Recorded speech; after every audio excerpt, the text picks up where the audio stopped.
You answer this is even now, the most basic question. This is now day 3. You have statements that my office has put out. But they don't answer the questions. There are statements that my office has put out.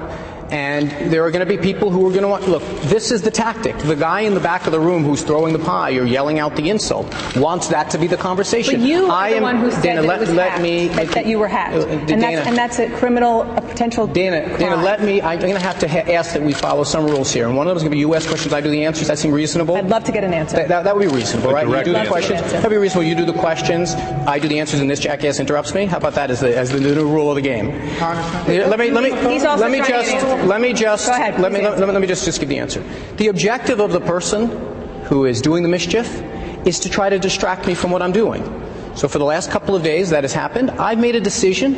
I'm not going to let it happen today. I'm not going to let it happen tomorrow. You're free. You're doing your job. I understand it. Just go ahead and do it, but you're going to have to do it without me every day answering more questions about this. Today I want to talk about the debt limit vote. This debt limit vote tonight is a very important.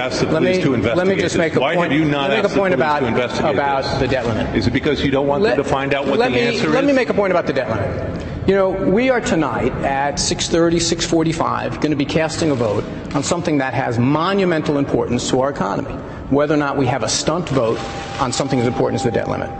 I want to focus what I talk about on that.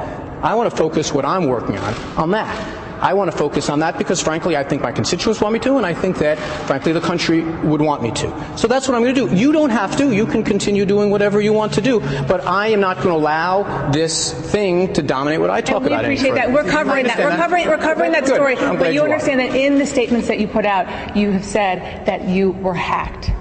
And so it's sort of a logical question that we really wish that you would answer. Why, if you think that you were the victim of a crime, you've got to refer to my statements. You've got to refer to my statements. The statement doesn't answer the question. If they did, we would be happy to. The statements don't answer the question. All I can tell you is I put out statements the last couple of days responding to everyone saying this is the last question we're going to ask.